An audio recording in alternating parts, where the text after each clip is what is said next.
العالمین والصلاة والسلام علی سید الانبیاء والمرسلین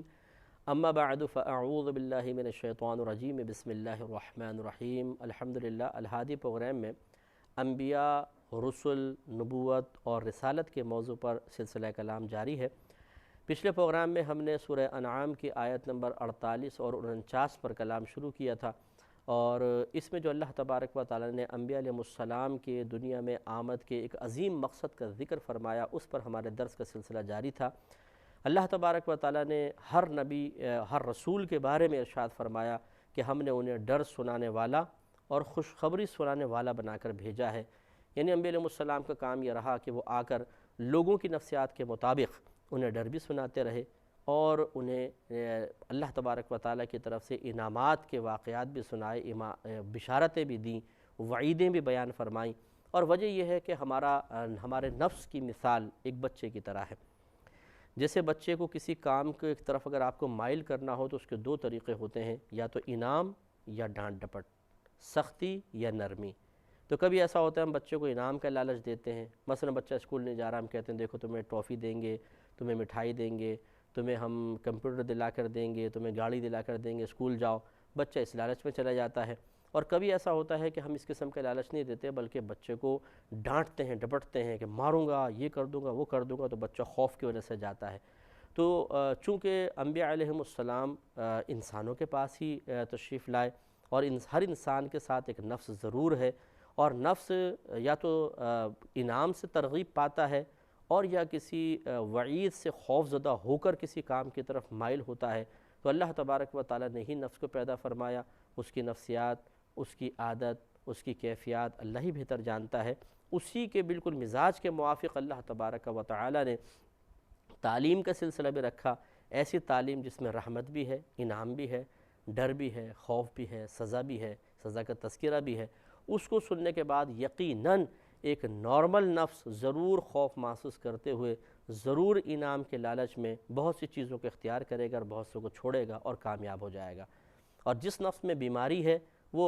اچھائی کو چھوڑے گا، برائی کو ہی اختیار کرے گا۔ تو یہ ہم آپ کو سمجھا رہے تھے کہ انبیاء علیہ السلام کی دنیا میں آمد کے بڑے مقاصد میں سے ڈر سنانا بھی ہے۔ تو اس سے نفرت نہ کیجیے، اس کے بیان کرنے والے سے نفرت نہ کریں، اس لیے کہ وہ اپنا پیغام نہیں سنا رہا، وہ اللہ تبارک و تعالیٰ اس کے رسول کریم صلی اللہ علیہ وسلم کا پیغام ہم تک پہنچا رہا ہے۔ اور اسی طرح جو بیان کرنے والے ہیں، چاہے وہ علماء ہیں، مفتیان کرام ہیں، مقررین ہیں، مبلغین ہیں، ان سے بھی ہماری گزارش ہے کہ آپ بھی اپنے بیانات میں، اور رکھتے ہوں گے ماشاءاللہ، ویسی سعادت کے طور پر میں عرض کر دیتا ہوں کہ ہمیں اپنے بیانات میں اعتدال رکھنا چاہیے۔ خصوصاً جیسے خطباء ہیں، جمعے میں لوگ آتے ہیں، سننے کے لیے آتے ہیں، ویسے ان کو عموماً موقع نہیں ملتا کسی کے سامنے جانے کے بیٹھنے کا، آج کل ٹائم کہاں ہوتا ہے۔ جمعے میں بھی بہت کم لوگ آتے ہیں ویسے تو مطلب بیانات سننے کے لیے، لیکن بعض جگہ آتے ہیں، تو پھر اسی اعتدال کے ساتھ بیان ہونا چاہیے۔ مطلب مقرر بھی یہ نہ سوچے کہ یار اگر میں تھوڑا سا جہنم کی بات کروں گا، سخت بات کروں گا تو لوگ ناراض ہو جائیں گے، مجھے سننا چھوڑ دیں گے، تو چھوڑو، ہم تو صرف رحمت کے واقعات بیان کریں۔ یاد رکھیں کہ جس رہنما نے لوگوں کی مرضی اور مزاج کے مطابق کلام کرنے کو اپنا طریقہ بنایا، اپنا معیار بنا لیا کہ لوگوں کی سوچ، لوگوں کے مزاج، لوگوں کی ڈیمانڈ، لوگوں کی کیفیات کو معیار بنایا، وہ کبھی بھی رہنمائی کا صحیح فریضہ سر انجام نہیں دے سکتا ہے۔ اور یہ ہمیشہ یاد رکھیں کہ جب آپ ڈر سنائیں گے آپ کے مخالفین ضرور پیدا ہوں گے، اس لیے کہ یہی انبیاء علیہ السلام کا بھی معاملہ رہا کہ جب وہ انعام کی بات کرتے تھے تو بہت لوگ قریب ہیں، لیکن جب سزا کی بات ہے، سختی کی بات ہے تو بہت سے اس وجہ سے ان سے بھاگتے تھے۔ تو یہ ہر دور میں ہوتا رہے گا کہ جب آپ لوگوں کو عذاب کے بارے میں بتائیں گے، گناہوں سے بچنے کے بارے میں بتائیں گے، تو لوگ گناہ چھوڑنے کے لیے بعض اوقات تیار نہیں ہوں گے، ہماری صحبت چھوڑنے کے لیے تیار ہو جائیں گے، ہمارا بیان سننا چھوڑنے کے لیے تیار ہو جائیں گے کہ چھوڑو جی، کون بیان سنے، کون ان کے پاس جائے، ڈراتے بہت ہیں جی، سختی کرتے ہیں، ہمیں گناہوں سے روکتے ہیں۔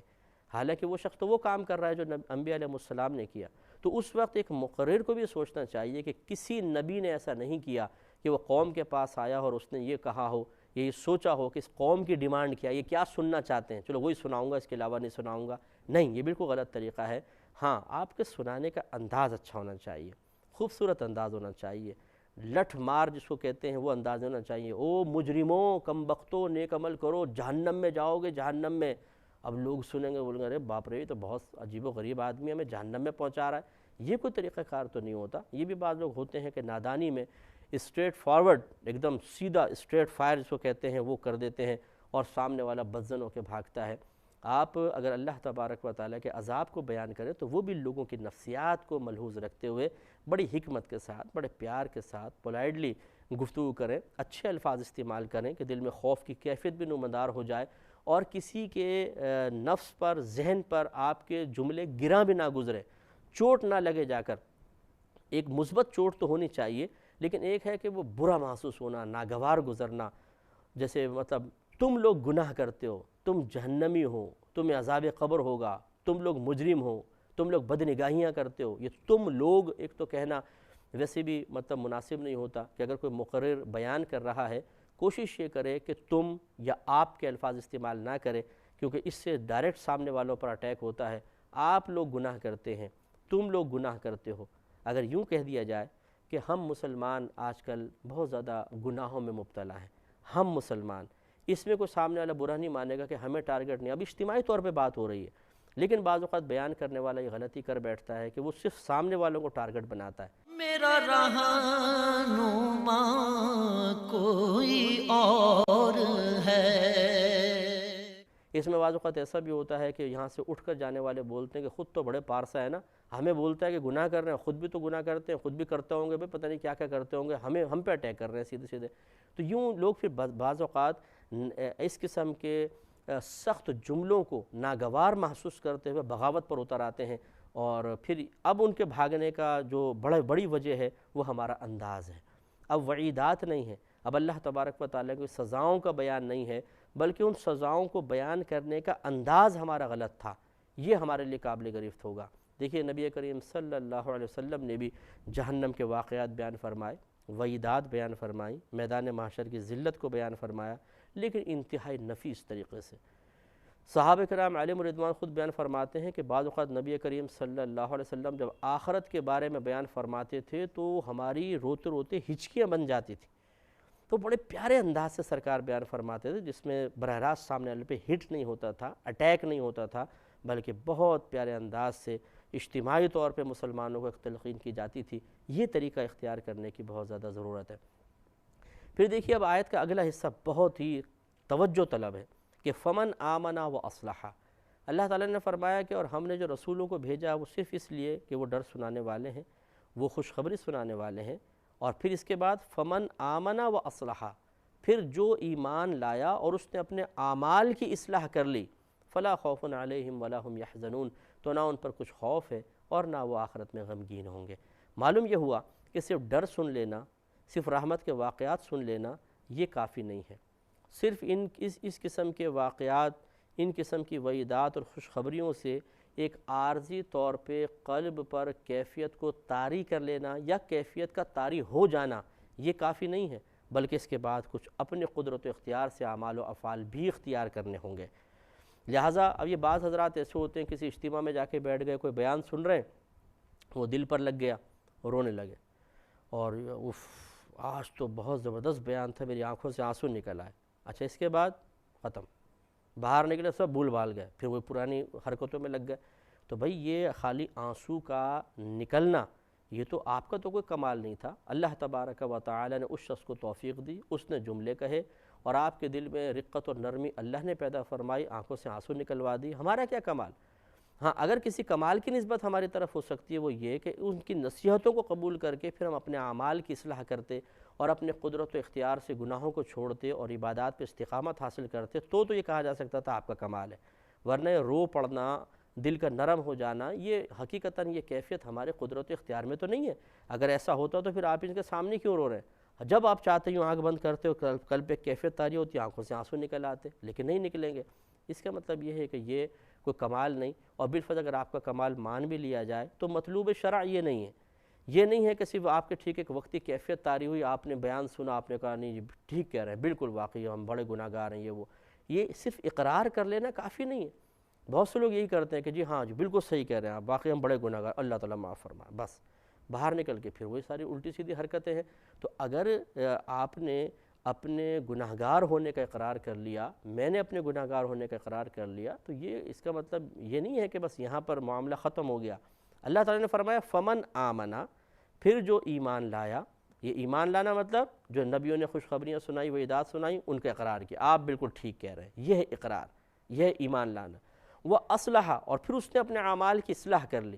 اب یہ نہیں کہ صرف اقرار تک رک گیا، بلکہ اب سیکنڈ اسٹیپ یہ ہے کہ اس نے اپنے اعمال کی اصلاح کی، اور یہی سیکنڈ اسٹیپ ہمارے لیے بہت مشکل ہے۔ ہم بعض اوقات سنتے ہیں، اقرار کرتے ہیں، مانتے ہیں، اپنی کوتاہی کو تسلیم کر لیتے ہیں، لیکن جو سیکنڈ اسٹیپ ہے کہ اب اس اقرار کے بعد اپنے اعمال میں ایک چینج لانا، ایک تبدیلی لانا، ایک انقلاب پیدا کرنا اپنی سوچ میں، فکر میں، قلب میں، ذہن میں، اعمال و افعال میں، صحبت میں، اس کے لیے مسلمان تیار نہیں۔ کون کرے یار، چھوڑو، بس جیسا چل رہا ہے چلنے دو، دیکھی جائے گی، مریں گے تو دیکھیں گے۔ یا بعض اوقات مرنے کا سوچتا ہی نہیں آدمی، یا بھائی مجھے تو ڈر لگتا ہے موت کی باتیں مت کرو۔ عجیب و غریب صورت حال ہے، یعنی آپ کو موت سے ڈر لگ رہا ہے، اگر کوئی شخص موت کی باتیں آپ کے سامنے نہ کرے، آپ موت کے خوف کی بنا پر موت کے تصور کو جھٹک دیں، تو اس کا مطلب ہے موت تو کبھی آئے گی نہیں۔ تو یہ خالی جھٹکنے سے تو کوئی فائدہ تو نہیں ہوگا نا،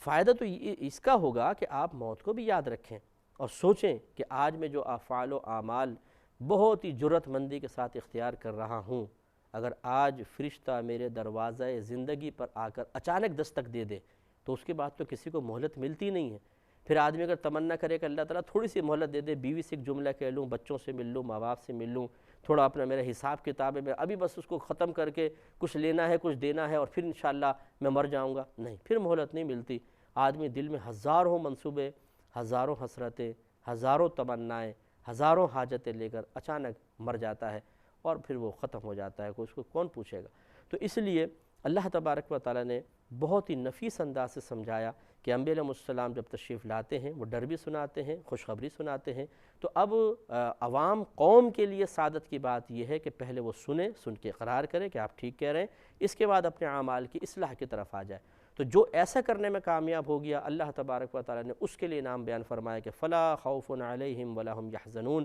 نہ اس پر کچھ خوف ہوگا اور نہ وہ غمگین ہوں گے۔ میرا رہنما کوئی اور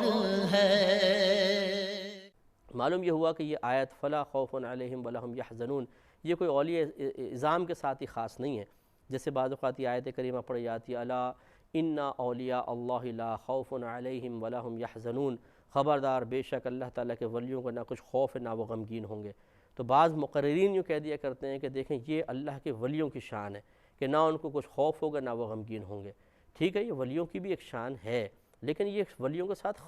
مخصوص نہیں ہے، بلکہ تو اللہ تعالیٰ ہر شخص کے بارے میں ارشاد فرمایا فمن آمن و اصلحا، جو ایمان لایا اور اس نے اپنے اعمال کی اصلاح کر لی، اس کے لیے یہ انعام ہے کہ اس کو نہ کچھ دنیا میں خوف ہوگا، اللہ تعالیٰ اس کو بے خوف رکھے گا۔ تنگ دستی پہلے بھی تھی، اب بھی ہوگی، پہلے تنگ دستی کا اثر کچھ اور، لیکن جو پھر اپنے اعمال کی اصلاح کر لے، اب تنگ دستی کا اثر کچھ اور ہوگا۔ اب وہ ڈپریشن کا شکار نہیں ہوگا، اب اللہ تعالیٰ کی بارگاہ میں شکوہ شکایت نہیں کرے گا، اب وہ اللہ کی رحمت سے مایوس نہیں ہوگا، اب وہ اللہ تعالیٰ سے باغی نہیں ہوگا، بلکہ اللہ کی رضا پر راضی رہے گا۔ انقلاب پیدا ہو جاتا ہے۔ اور وَلَا هُمْ يَحْزَنُونَ، اور نہ وہ غمگین ہوں گے۔ یعنی میدان محشر میں ایسا نہیں ہے کہ جس نے اپنے اعمال کی اصلاح کی، جس نے اپنی کوتاہی کا اعتراف کیا، تو اللہ تبارک و تعالیٰ اسے غم میں مبتلا کرے،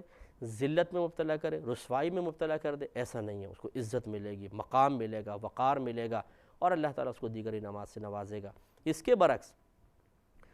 اللہ نے فرمایا کہ وَالَّذِينَ كَذَّبُوا بِآيَاتِنَا، اور وہ لوگ جنہوں نے ہماری آیات کی تکذیب کی، ان کا انکار کیا، ان کو جھٹلایا، يَمَسُّهُمُ الْعَذَابُ بِمَا كَانُوا يَفْسُقُونَ، تو ان کو عذاب چھوئے گا اس سبب سے کہ وہ فسق کیا کرتے تھے۔ ویسے تو یہ کفار کے بارے میں ہے کہ جنہوں نے آیات کا انکار کیا، اللہ تبارک و تعالیٰ ان کے اس فسق و فجور کی بنا پر، اس کفر کی بنا پر انہیں عذاب میں مبتلا فرمائے گا۔ لیکن تھوڑا سا غور و تفکر فرمائیں کہ اس میں ہم مسلمانوں کے لیے بھی بڑے عزت ہے، اشارہ ہے، جس نے ایک بات سنی، گناہ کی معرفت حاصل کر لی، اس کے بعد اس نیکی کو اختیار نہیں کرتا، اس گناہ کو چھوڑنے کے لیے تیار نہیں، اقرار کر رہا ہے کہ ہاں یہ برا ہے، اقرار کرتا ہے جی ہاں یہ بہت اچھی چیز ہے، مجھے اختیار کرنی چاہیے، لیکن ان عبادات کو، ان احکام شرع کو، ان اچھے اوصاف کو، ان اچھے اور بہتر اخلاق کو، عادات کو اختیار نہیں کرتا ہے، وہی برے اعمال ہیں، برے افعال ہیں، بری عادات ہیں، گندی حرکتیں ہیں، تو پھر یہ ایک بری چیز ہے۔ اللہ تبارک و تعالیٰ اگر ایسے بندے سے ناراض ہوا تو بعض اوقات بری موت کا سامنا کرنا پڑتا ہے، سخت قسم کی موت آتی ہے۔ اللہ تعالیٰ ہم سب کو محفوظ فرمائے۔ یہ پاسبل ہے کہ موت سے پہلے ایمان ہی ضائع ہو جائے، اللہ تعالیٰ ایمان کی بہرحال حفاظت فرمائے۔ اگر ایمان سلامت رہا، اللہ ناراض ہوا تو موت کے وقت سخت تکلیفیں، آزمائشیں ہوتی ہیں۔ پھر انسان جب قبر میں جاتا ہے، لوگ تنہا چھوڑ کے چلے جاتے ہیں، تو سرکار صلی اللہ علیہ وسلم نے فرمایا قبر جنت کے باغوں میں سے ایک باغ ہے یا دوزخ کے گڑھوں میں سے ایک گڑھا ہے۔ آپ کہیں گے کہ جی اللہ تعالیٰ بڑا بخشنے والا مہربان ہے، چھوڑو یار اتنا فکر کی ضرورت نہیں۔ آپ تھوڑا سا حضرت عثمان غنی رضی اللہ تعالیٰ عنہ کے طرز عمل کو دیکھیے اور پھر ہمیں حقیقتاً شرمندگی ہوگی۔ وہ ذو النورین کہلاتے تھے۔ نبی کریم صلی اللہ علیہ وسلم کی 2 صاحبزادیاں لگاتار آپ کے نکاح میں آئیں، عشرۂ مبشرہ میں سے ہیں، یعنی وہ 10 صحابہ جن کو ایک ساتھ نام لے کر نبی کریم صلی اللہ علیہ وسلم نے اپنی زبان سے جنتی ہونے کی بشارت عطا فرمائی۔ یہ وہ عثمان غنی رضی اللہ تعالیٰ عنہ ہیں جو صحابی ہیں، بالاتفاق خلیفہ بھی ہیں اور مقام میں بڑا اعلیٰ درجہ رکھتے ہیں۔ اور ان کے بارے میں نبی کریم صلی اللہ علیہ وسلم نے جب ایک غزوے میں آپ نے مدد کی تھی تو واضح طور پہ فرمایا تھا کہ آج کے بعد عثمان کا کوئی گناہ اس کو نقصان نہیں پہنچائے گا، یعنی اللہ تبارک و تعالیٰ ان کو خطاؤں اور گناہوں سے محفوظ رکھے گا۔ یہ حضرت عثمان غنی رضی اللہ تعالیٰ عنہ جب قبر پہ پہنچتے تھے تو اتنا روتے تھے، جو آپ کے ساتھی بیان کرتے ہیں کہ آپ کی ریش مبارکہ آنسوؤں سے تر ہو جاتی تھی۔ تو لوگ پوچھتے تھے کہ حضرت آپ کے سامنے جب جہنم کے واقعات بیان کیے جاتے ہیں تو ہم نے آپ کو اتنا زار و قطار روتے ہوئے نہیں دیکھا، لیکن جب آپ قبرستان آتے ہیں، قبروں کے پاس آتے ہیں تو بہت زیادہ روتے ہیں، اس کی وجہ کیا ہے؟ تو حضرت عثمان غنی رضی اللہ تعالیٰ عنہ نے ارشاد فرمایا کہ میں اس لیے روتا ہوں کہ یہ قبر آخرت کی پہلی منزل ہے، اگر یہاں معاملہ ٹھیک رہا تو آگے بھی ٹھیک رہے گا، اگر یہاں معاملہ بگڑ گیا تو آگے بھی معاملہ بگڑے گا۔ یہ ایک صحابی کی سوچ ہے جو صاف ستھرے ہیں، پاکیزہ ہیں، ان کے کوئی گناہ نہیں ہے، نیک اعمال پہ استقامت ہے، نبی کریم کی صحبت کی برکت، جنت کی بشارتیں لیے ہوئے ہیں، ان کے خوف خدا کا یہ عالم ہے، قبر کا خوف کا یہ عالم ہے، اور ایک ہم ہیں نمازیں قضا کرتے ہیں، گالیاں بکتے ہیں، فراڈ، گندے خیالات کو ذہن میں جگہ دینا، دوسروں کے ساتھ دھوکہ کرنا، جھوٹ بولنا، کیا کیا غلط کام آج ہم نہیں کر رہے، اور بے پرواہ ہو کر اور اس پہ دلیل بنا رہے ہیں دوسروں کے عمل کو۔ وہ بھی تو نماز نہیں پڑھتا، وہ بھی تو فراڈ کرتا، اس نے بھی تو میرے ساتھ ایسا کیا، فلاں بھی تو ایسا کر رہا ہے، فلاں بھی تو ایسا کر رہا ہے۔ تو کیا مطلب ہے اگر سارے معاذ اللہ ثم معاذ اللہ زنا کریں گے تو کیا ہمارے لیے زنا جائز ہو جائے گا؟ سارے چور ہو جائیں تو کیا ہمارے لیے چوری جائز ہو جائے گی؟ سارے قتل و غارت کرنے لگ جائیں تو کیا میں بھی ہاتھ میں گن اٹھا لوں اور چھریاں اٹھا لوں اور مارنا شروع کر دوں؟ نہیں، یقینی سی بات ہے ایک سمجھدار انسان کبھی کسی کے برے اعمال و افعال کو دلیل بنا کر اپنے لیے اس برے فعل کو جائز قرار نہیں دے گا۔ تو پھر ہم کیوں نادانی میں یہ کہہ دیتے ہیں کہ جی آج کل تو دنیا میں سب ایسے ہی کر رہے ہیں،